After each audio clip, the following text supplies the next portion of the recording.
It is 10 o'clock now, so we are going to get started with our second day of State of Mind. Thanks everybody for participating. Thank you to our panelists. This is going to be a great panel. I'm so excited. And let me introduce our moderator. Thank you, Natalie Herron, for being our moderator for this discussion. Natalie is passionate about this subject due to personal experience, which she will share with us today. She has a social work degree from Weber State with a minor in gerontology. She is the former director of Applegate Home Care and Hospice for Summit and Wasatch counties, served on the Summit and Wasatch Caregiving Coalition Board, and is currently our wonderful board chair here at Connect for Summit County. She currently works part-time with Park City Community Church as their connection coordinator. You're a busy lady. Thank you, Natalie, for being here and moderating today. Absolutely. And we are all busy. So I want to thank everyone for being here and being part of this discussion.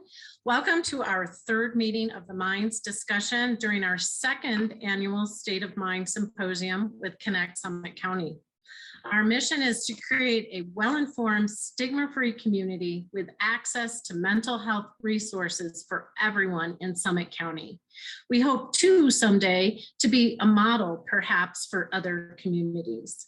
In order to do this, we must talk about the places where mental health is a factor, not just in an office with a therapist. Our mission is to create this community. We must talk about where mental health is a factor, not just an office with a therapist, but where in our community mental health impacts our citizens. Crisis is one of those places. Unfortunately, mental health crises occur more in our community than we realize and are very rarely talked about. In all of our meetings of the Minds discussions, we're talking about equity and self-advocacy because these are issues that span throughout the treatment of all mental health. I want to thank our donors for supporting Connect Summit County.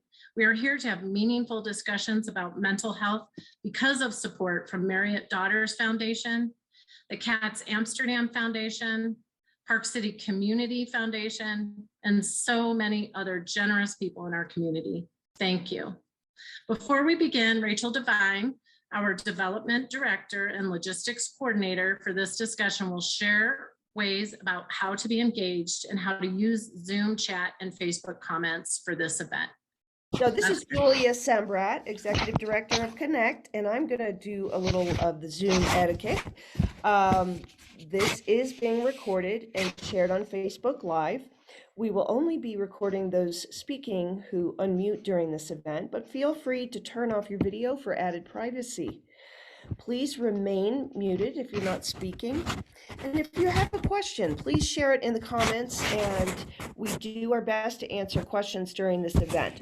So you can share it in our chat room. And if we run out of time, we may address your questions in the future in a blog post or follow up or at our follow-up event. Okay, Natalie, take it away. Thank you. I would like now to introduce our esteemed panelists. With us today, we have Amber Mckay.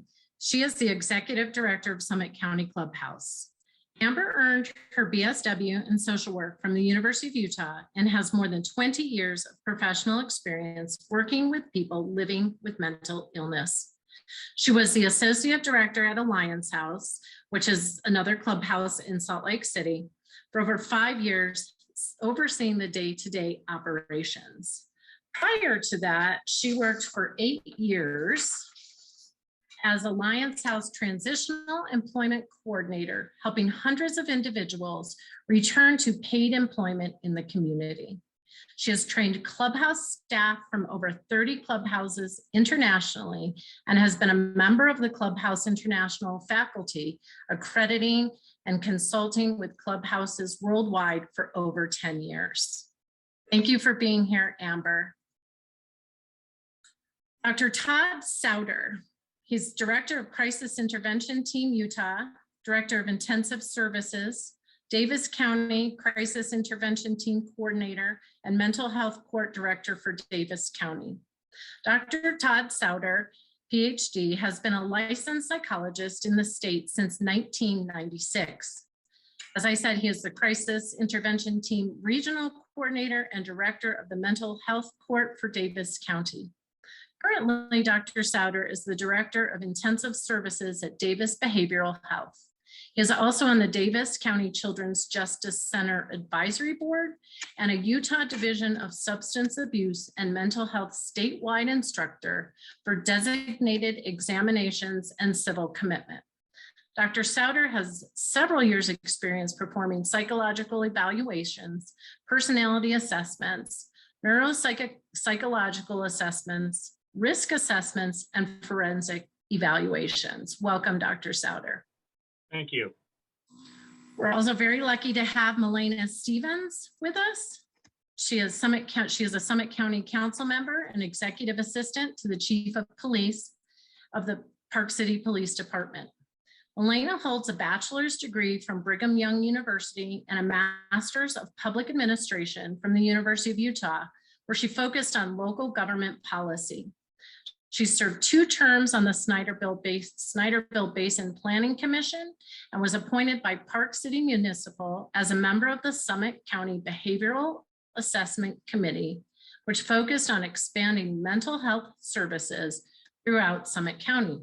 She has served as chair of the Summit County Domestic Violence Coalition and a member of the Summit County Suicide Prevention Coalition. Through her many roles in our community and her work within the Park City Police Department, Melena continues to work collaboratively with local nonprofits to provide needed support, services, and criminal justice information for victims traversing challenging situations. Thank you for being here today, Melena. Lastly, we have Jackie Krieger. Jackie has lived in Park City since 1979 when her whole family moved here. She has worked in many different realms and in almost every urgent care in town before she got her RN. She worked in the Park City School District as the only school nurse for 6 years, starting in 1996. She has worked in Salt Lake City in the emergency department at Altaview Hospital. She then got a job as a psychiatric nurse working for Valley Behavioral Health in Park City and loved working with the population there. Jackie went on to become a certified case manager and learned all the ins and outs of the health insurance industry. She's very passionate about healthcare being holistic, affordable, and accessible, and loves working in her community. She's always looking for opportunities to add to her toolbox of interventions, so she became a certified hypnotherapist, Reiki master, and ordained minister. Currently, she's a peer navigator for Connect Summit County. Welcome, Jackie. Thank you for being part of this conversation.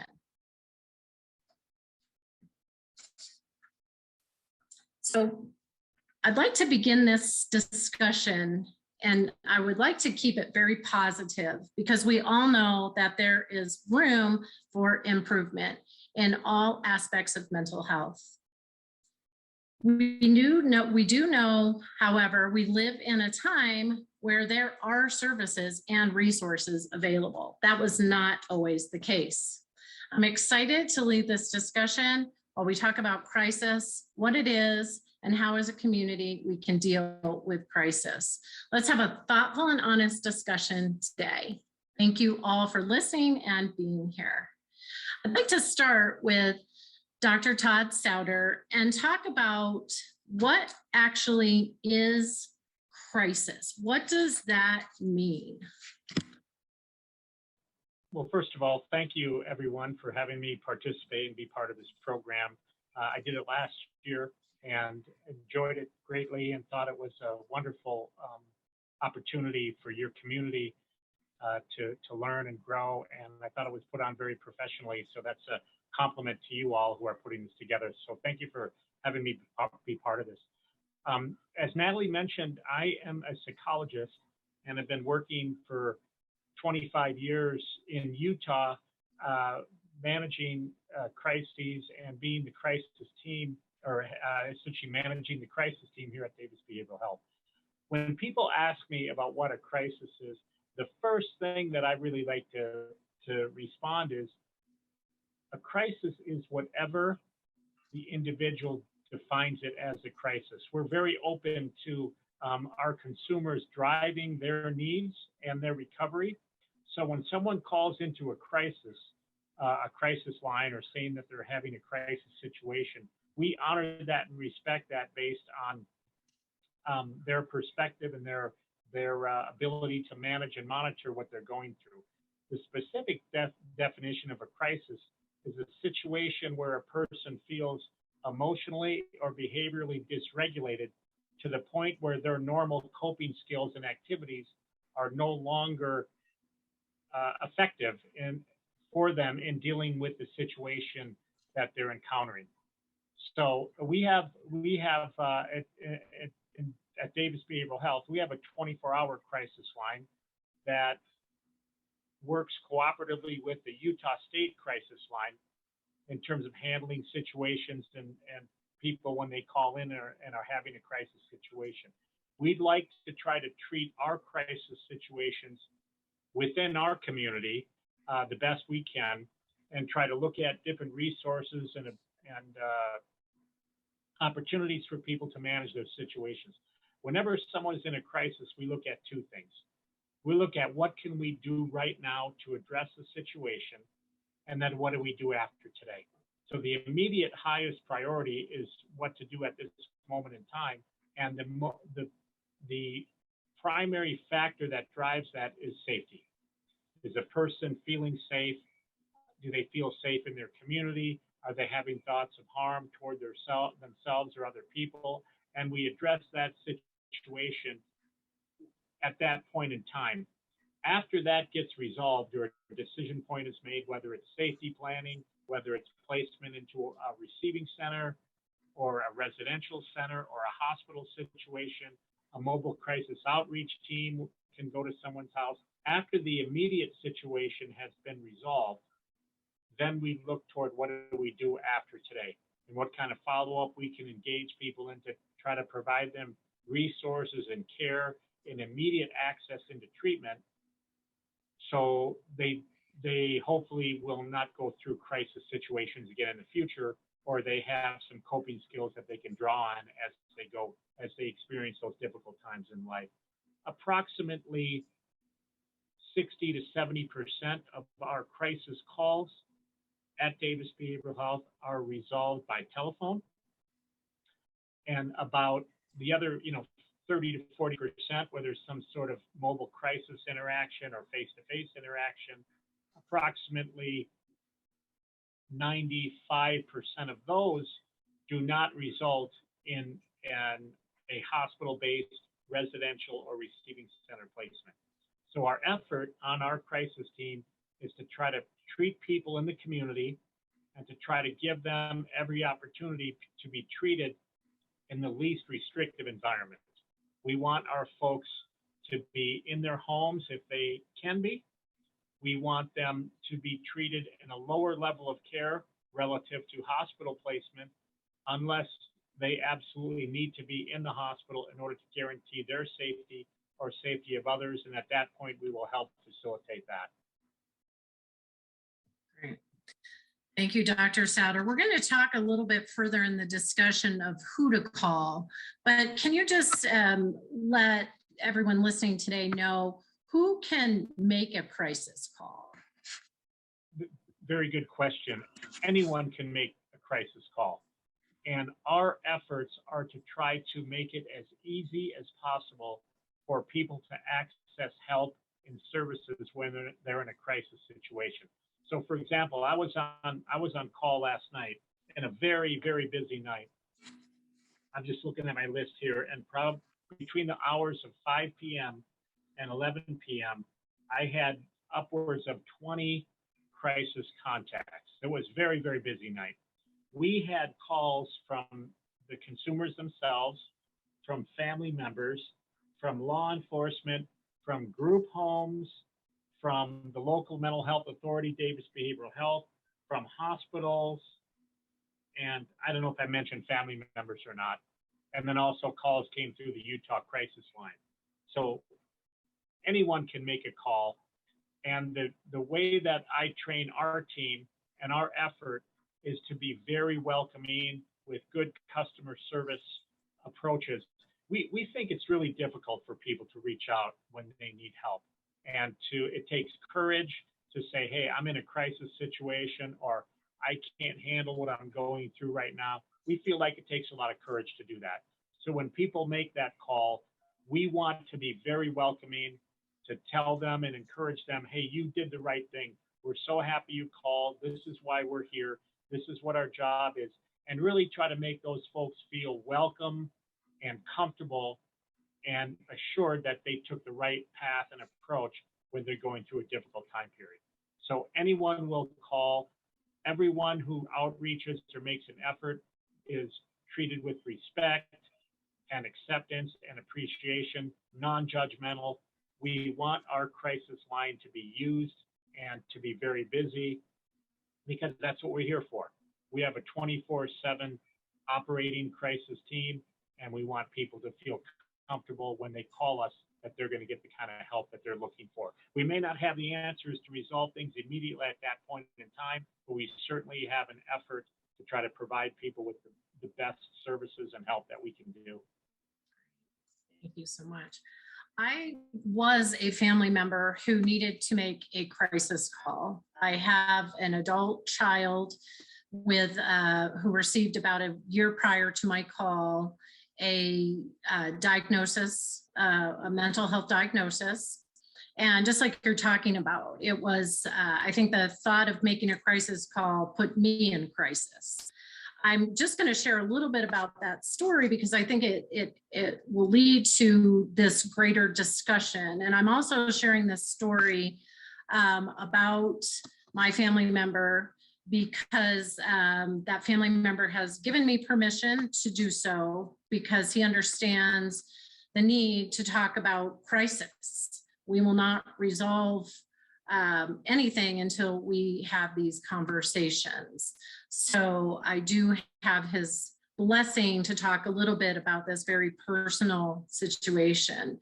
And as I mentioned, my adult child, about a year prior to when we had to make a crisis call, was given a mental health diagnosis. We struggled, he struggled, we all struggled together to manage this.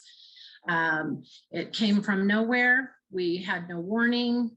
I did not hold my child thinking that someday I was going to have a child with a mental health diagnosis. And in fact, we're still struggling 4 years later with, do we even have the proper diagnosis? And that's another conversation for another day. Well, it came to be that it was evident a psychotic episode was beginning. We struggled to understand what to do. And we feared for his safety, and at the time thought we were in fear of perhaps even our own safety. This is a very traumatizing experience to talk about because he does not recall everything that was happening. We called, multiple police showed up at the house. I want to applaud the Summit County Police Department for their response, because in my eyes, which I will tell you, my response is different than my son's response. It was quite traumatizing for him, and he is still working through that. It was a very well handled, very appropriate response. We were, the situation was de-escalated.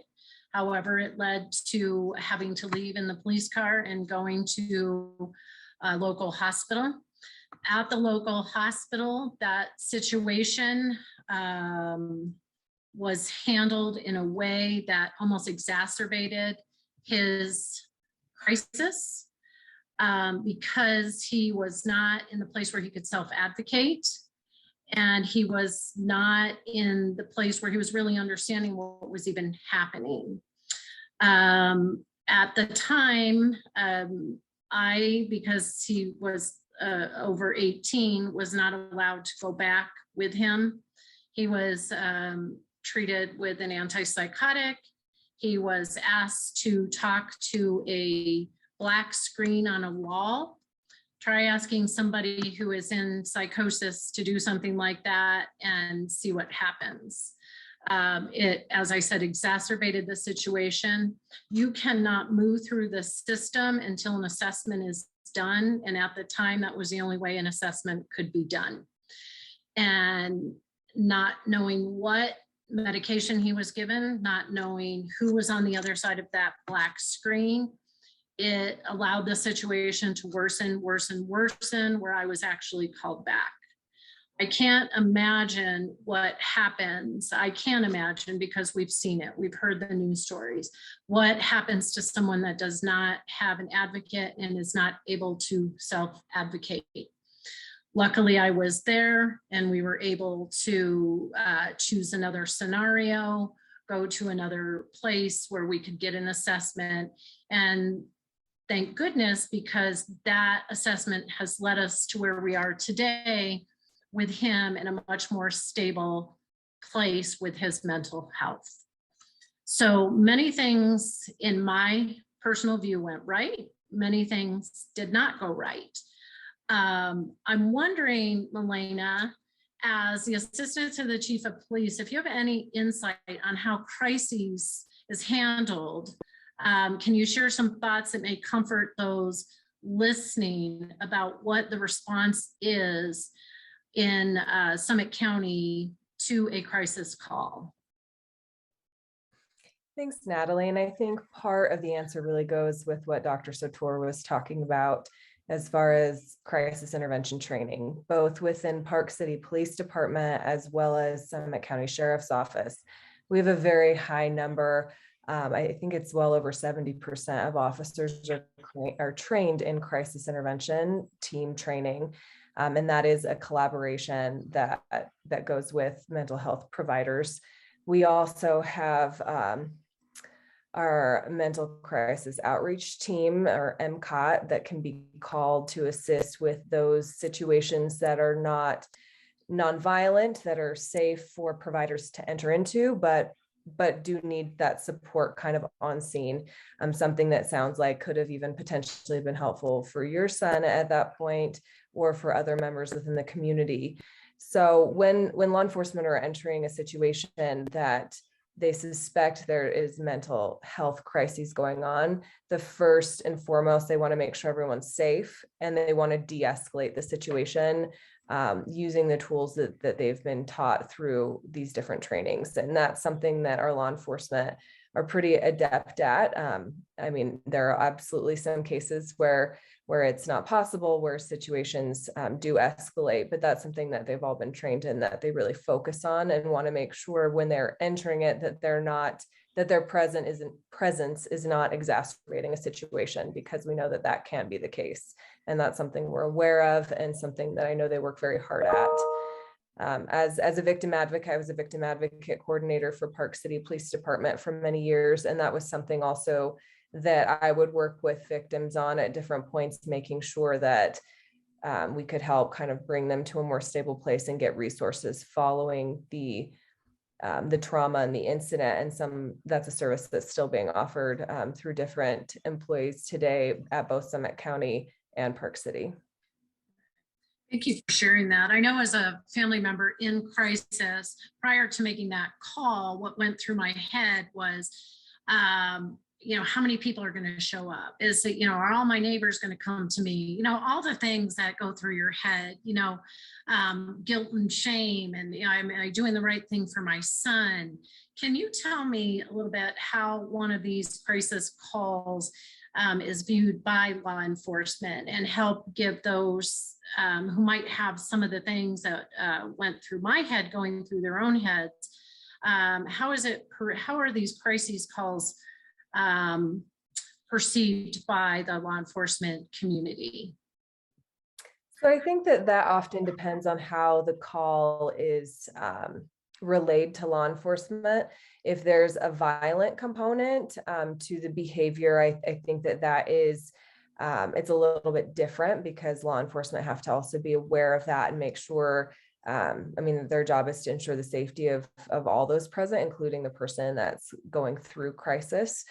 For those situations where maybe somebody's acting erratic, there's clearly some sort of mental health issue taking place, but hasn't risen to that type of level. That's something that they would approach a little bit differently, you know, that would be really a lot more focused on this de-escalation with that type of situation.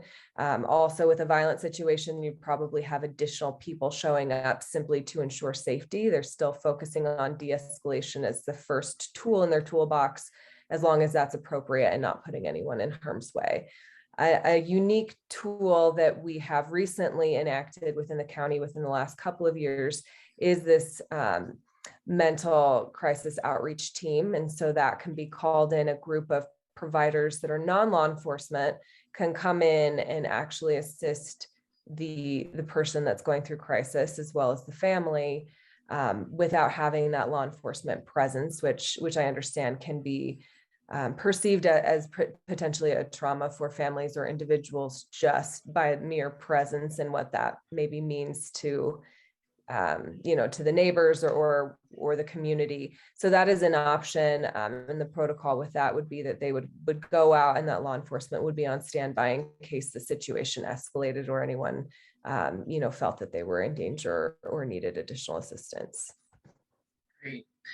And I know I just want to reiterate, even though the experience that we had, and I've heard from others as well who are parents like I am, of someone struggling with mental health issues, because of that call, it helped get us to where we are today, which is a much better place. So I really hope that people listening are hearing that there is not judgment, and that call can lead you to a better place. That is, of course, the hope. Wondering a little bit about, if you're not sure if this is a crisis, what are some other resources? And we will, again, further in the conversation, talk a little bit more in depth about these, but maybe we can just have Jackie talk a little bit about some of the resources we have in Summit County for people prior to a crisis. So hopefully they call Connect. They get our peer navigator team, and we can assess the situation, whether it's a warm line that they need to talk to, whether they have the information in case it escalates to more of an urgent crisis, make sure they have that. The Safe Utah app is great to have to promote. So we try to assess the situation. How at what level is this at? How much support they need, and we offer that. We're going to talk a little further in the discussion about the 988 line that is coming to the state of Utah, and talk a little bit more about these services. I want to ask our handy behind the scenes folks there if we have any community questions that could be addressed at this time by one of our panelists. Yes, there is a question in the chat here for Melina to talk a little bit more about the special needs mental health information form. So I believe what that comment is referring to is Park City Police Department several years ago went through and created a form that family members of those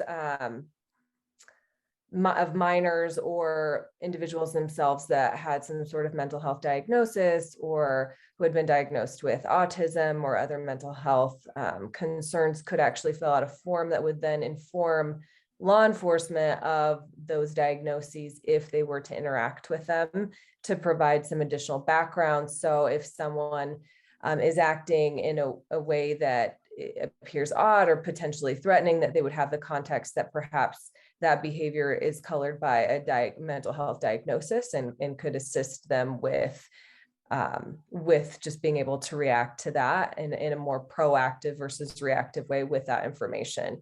We all know, knowledge is power, and the information that we have regarding these types of diagnoses as law enforcement can be really powerful in being able to tailor their responses to the individual versus, kind of using more blanket training to try to determine what's going on in a situation. And that form can be found on Park City Police Department's website.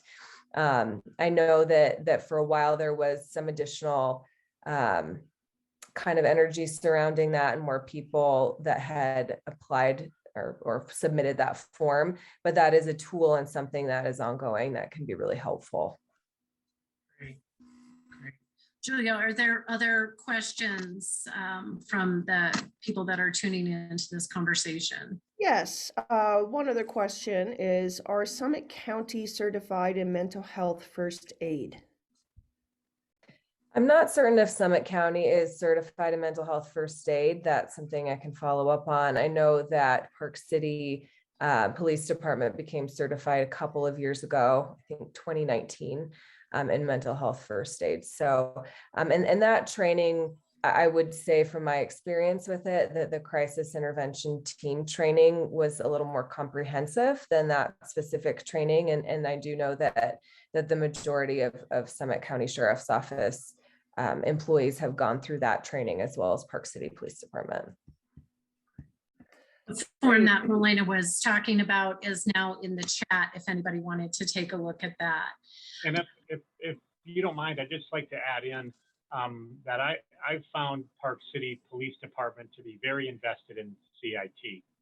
And they've got our regional coordinator on the law enforcement side, Zach Nakashi, is with Park City PD. Very, very invested, very good to work with. And we've been grateful for that association. So he's been outstanding. And there's a strong commitment to CIT training in the Park City Police Department. Great.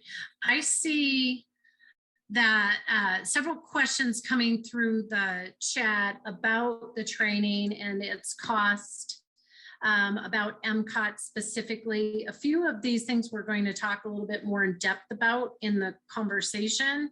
If you'll just stick with us and stay tuned, I think you'll get your questions answered here shortly. But thank you. Keep them coming, please. Amber Mckay is the executive director of the Summit County Clubhouse. She works very closely with a population of wonderful people that too have a mental health diagnosis. The story that I shared before and some of the stories that we're talking about are very common. Dr. Souter talked earlier about how many crisis calls he got just last night. Amber, can you talk a little bit about how common these stories are, and maybe Melena, you can chime in a moment. And what do you see in the community that you serve, Amber? Yeah, first of all, thank you for having me on this panel. Like Dr. Souter, I did it last year, and it was really rewarding. So if you don't know what Clubhouse is, or Summit County Clubhouse, we're an international model. We work with adults who've been diagnosed with a mental illness. And our goal is to kind of be on the stabilizing side of things. So almost the flip side, after someone's had a crisis and needs, continued or ongoing support with education, employment, housing, wellness, social connection, which all of those things I think we'll talk about later are so important to preventing crisis. And I think we're going to talk about how we prevent crisis a little bit later, but the Clubhouse that's what we do. And we've been in Summit County since 2019, and we were asked to come into Summit County in order to kind of help be on that opposite end of crisis. How does someone who is coming out of the hospital now stabilize and kind of get back to their life, which is I think what we all want to see. But as I was prepping for this panel, I was talking to some of the Clubhouse members, and like Natalie said, everyone at the Clubhouse has been diagnosed with a mental illness. And so I was talking to the Clubhouse members, and I said, we're talking about crisis. Tell me some of your experiences. And I had one member say, oh, I will never trust police. If they will have to do so much to gain my trust back. And so I said, well, tell me a little bit more about that. And really kind of the common themes of the things that we're hearing about, those stories that Natalie shared are really, there's actually a lot of common thread through those stories. And the common thread is that the individual in crisis is having a difficult time advocating for themselves. The individual in crisis may not have someone to advocate for them. They are not feeling heard. And I do want to preface this with saying, you know, I really appreciate and respect the police and the difficult scenarios that they sometimes find themselves going into. You know, they're not sure what they're going into exactly, and what they're going to come across and who they're going to come across.